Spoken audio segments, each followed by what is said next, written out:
Welcome back to Midday Musings podcast, where we muse about life and leadership. I'm Pam George, and I'm joining today with my beautiful co-host, Rita. Hey, Rita. Hey, it's so great to be here with you and our listeners today. I'm really excited that we could actually get together and discuss topics that can be useful to build better relationships. And today, we're going to be talking about trust, rebuilding trust. We're diving into this topic because we realize how fundamental it is for any relationship, partnerships, whether it be romantic relationships or friendships or even professional settings. Trust acts as a bedrock upon which all healthy relationships are built. And once it shatters due to maybe betrayal or dishonesty, it's almost like a vase that's been damaged, that's been broken. The contents, the love, the memories, the experiences can spill out, and they're making it very difficult to gather everything back in. And I believe it can lead to fear of vulnerability, and it may be challenging to believe again, and it can lead to miscommunication. And it is so tough, yet it's a crucial part of our relationships. Absolutely, Rita. Trust is essential. And when it's broken, it can feel like you're standing on shaky ground. There was a time when I experienced the sting of broken trust up close. A close friend of mine, someone that I looked up to and trusted, broke my trust. And it felt like my sense of safety and security was shattered in an instant. After that, I found myself becoming guarded, not just with them, but with everyone. I remember catching myself holding back in conversations, thinking, can I really trust them? What if this happens again? It wasn't just the relationship that with that friend that changed. It's how I saw myself and others. I was less open, less willing to be vulnerable. I started avoiding situations where I need to rely on others because the fear of getting hurt again was so strong.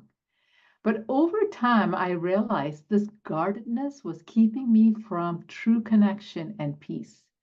And that's when I began the journey of rebuilding trust, not just with my friend, but within myself and ultimately with God. So, through that process, I learned that healing isn't about sweeping pain under the rug. It's about facing it, learning from it, and choosing to rebuild trust with intention and faith. But there's the powerful truth: rebuilding trust is possible. It takes time, intention, and often the help of a framework or a guide to walk us through the steps. And that's what we'll talk about today: understanding these reactions and then exploring how we can begin to rebuild and restore trust piece by piece. Well, in my book, Sparkle, I share a framework I like to call the ABC of building trust. It's a simple yet powerful way to think about how we can build trust in our lives. Today, we are going to go through that framework. I love the framework that you're talking about, and I'd like to really hear more about it. And what does it mean? And why is it important? And how we can start applying that in our life to rebuild trust? Because that all of us have had trust issues. If you're living a life and you're a human, there's going to be a time in your life where somebody broke your trust or you broke somebody's trust. So I'm very eager to know about that. Great question. Well, it's the ABC of rebuilding trust. So the first is A, acknowledge the pain. It's about facing that hurt head on. Like I said, when we shove it under the rug, we actually do not heal. So when trust is broken, it's like a wound. Pretending it's not there won't help it heal. It's about being honest with yourself and the other person about that what hurts. It's okay to say that really hurt me. When we acknowledge the pain, we validate our feelings and open the door to healing. It's the first step in saying, yes, this happened and it matters. I believe that's such a good point. When we trust someone, we allow them to see our vulnerabilities. And this vulnerability then creates intimacy, which then fosters connection. So when the trust is broken, it creates walls. And those walls can make us feel isolated, resentment, or even anger. And I think often our temptation is to push past the pain because it's uncomfortable. But then when we do that, we miss the chance to heal deeply. I remember the time when in our marriage, there were decisions that we were making. My husband wanted to do one thing and I wanted to do another thing, but I said, okay, we'll go with your thing. I let him do it, but then it hurt me. I never really talked about it. I just went with it. However, years later, I think it kind of became a resentment because I felt like I should have spoken up or I should have done something about it. Plus, he wasn't really thinking about me. And so that created so much of hurt and sadness and in our relationship that we had to work on, had to acknowledge the pain and had to go back to the scratch and go back to the root of it. It was not easy, but I know that was the way to go. Yeah, and that brings us to the B in our framework. B is beware of offense. This one is all about guarding our hearts against resentment. Because when trust is broken, it's so easy to hold on to offense, to build a wall to protect ourselves. And here's the thing, those walls can keep our healing.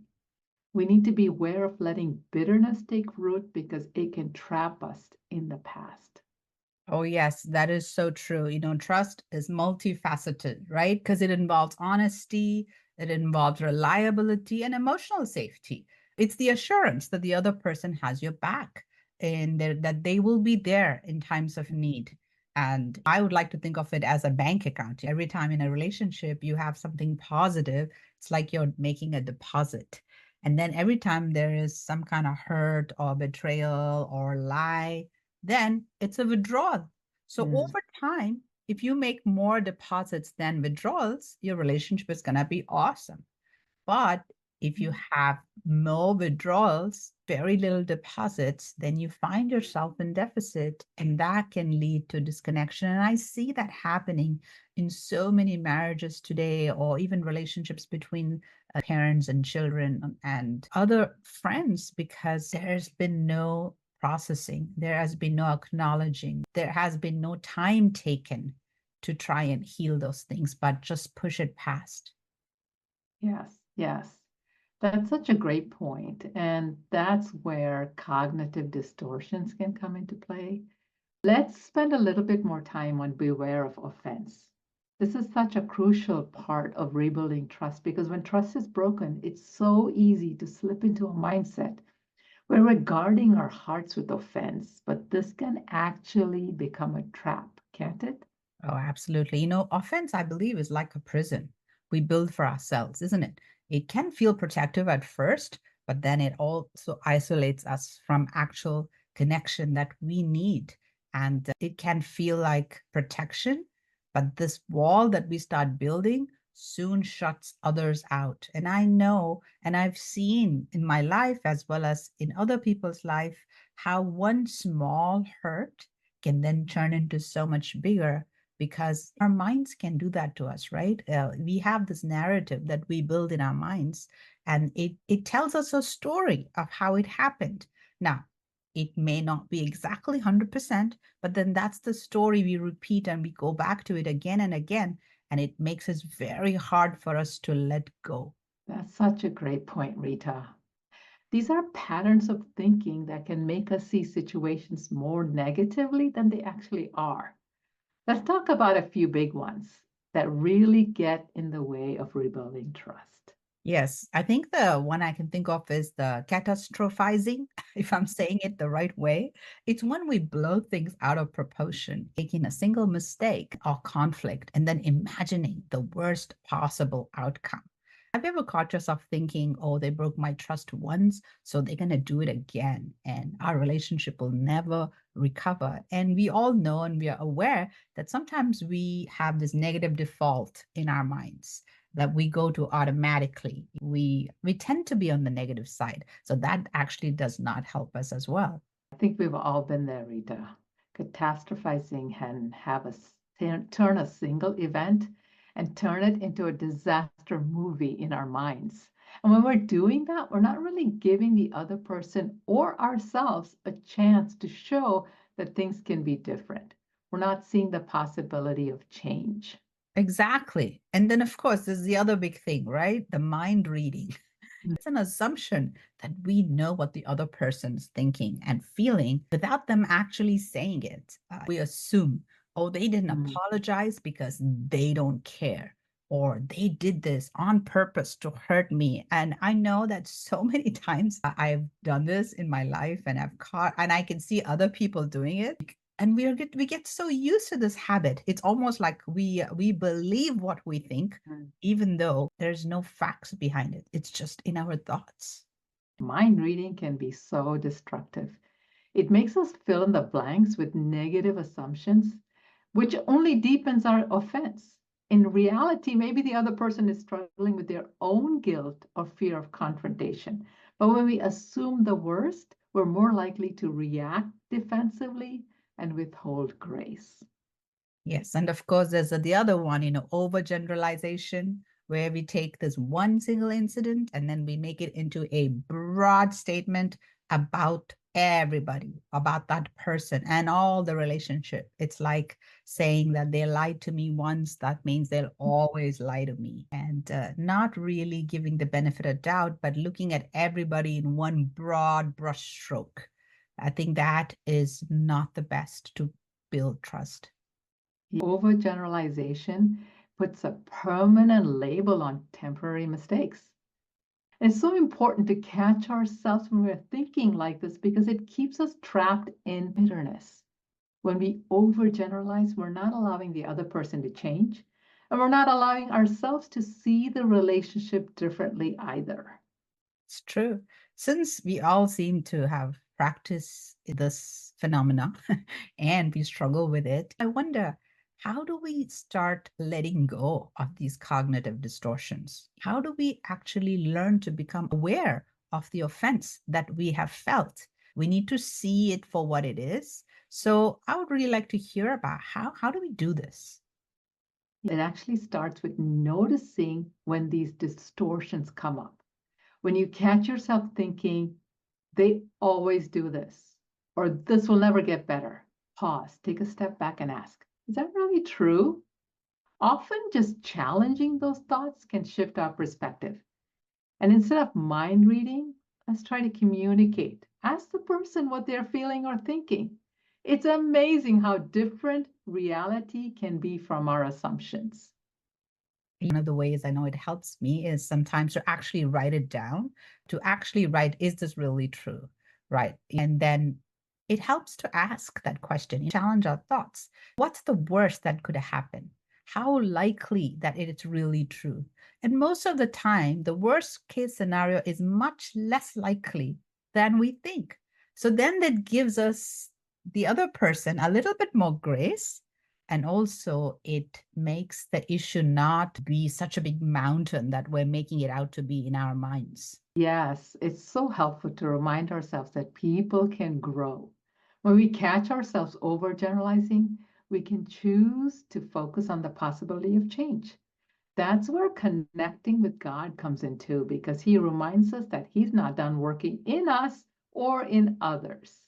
So it starts with a choice, Rita, a choice to release it to God and say, I don't want to have this thing to have power over me anymore. It doesn't mean that we forget the hurt or pretend it didn't happen. And that's where the final step comes in. See, connect with God. That part is so powerful and I love it. And I believe that is what has actually helped me in overcoming challenges in my life when I have felt betrayed or when I have felt let down. And the longer you live, the more hurt you're going to feel, even from the ones who love you the most, right? And then that you're human, they are human. We need to go to somebody who is supernatural, and that is God. God somehow gives you the power to be able to overcome these things. And it's, for me, I know for sure that in my life, that was the only way I was able to let go of hurt. And that was the only way I was able to move on, is learn how I could connect to God and give my pain and my burden over to God. Because most of us, when we are hurt, we want somebody to pay.